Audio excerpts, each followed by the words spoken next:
My name's Liam O'Toole. I'm Chief Executive of Arthritis Research UK, which is a member of the Richmond Group of charities, and today I'm representing the Richmond Group. The Richmond Group is a collection of 14 leading charities that are united by an interest in long-term conditions. So as a group, we're ideally placed to address the growing challenge of people living with multiple long-term conditions, which is one of those issues that belongs to everybody but doesn't really belong to anybody at all. We're launching a task force on multimorbidities, and on Friday is the first meeting of our expert advisory group, where we're bringing people with multiple viewpoints to give us some strategic challenge and keep us on the right track. One of the things that defines the Richmond Group is we're in constant touch with people living with a long-term condition, and we're increasingly aware that people that come to us for advice on diabetes, arthritis, heart disease or cancer also have another long-term condition. And we're also acutely aware that we're sort of not really geared up to give people the support they need to manage more than one long-term condition. So it's been a growing issue in our minds. We recently published a preliminary report on multimorbidities because we wanted to better understand the scale and the nature of the challenge, and also to get a patient's eye view, if you like, of the impact of living with multiple conditions.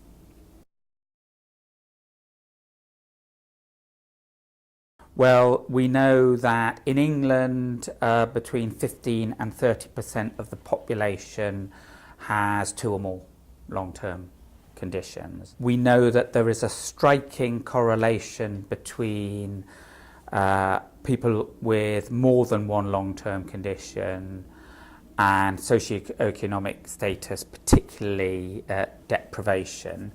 Those people that live in a deprived community are living with multiple long-term conditions 10 to 15 years earlier than those living in affluent communities. We don't think that's okay. We think we need to do something about it. It's a bit of a wake-up call.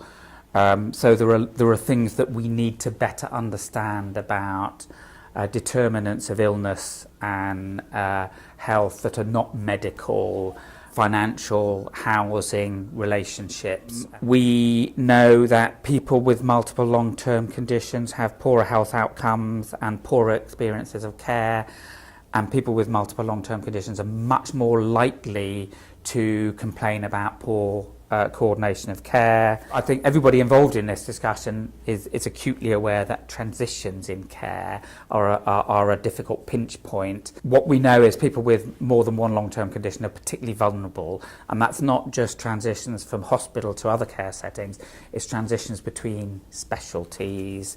And we already know that people with long-term conditions account for 70% of health and care spend, 50% of GP consultations, 64% of outpatient consultations. So the assumption is that we can be quite confident that many of those people have more than one long-term condition. So we've got a flavour of the scale and the impact, but one of the striking things that's come out of this report is what we don't know. There are big gaps in the evidence, and there's particularly our understanding of the lived experience and the impact that living with more than one long-term condition has on the individual, their family and carers. We just don't know.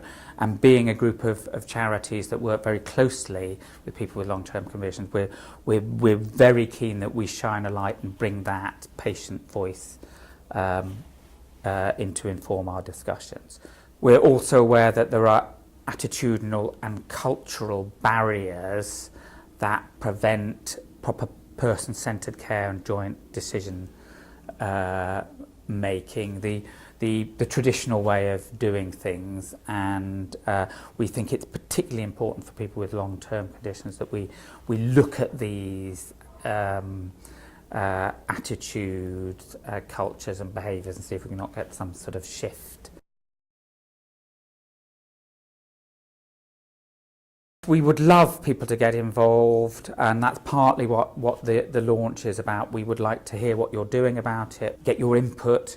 There will be a site on the Richmond Group website dedicated to this. We'll be tweeting about it. But there's a very important lady called Beth Capper. If you talk to her, she'll tell you how you can get involved.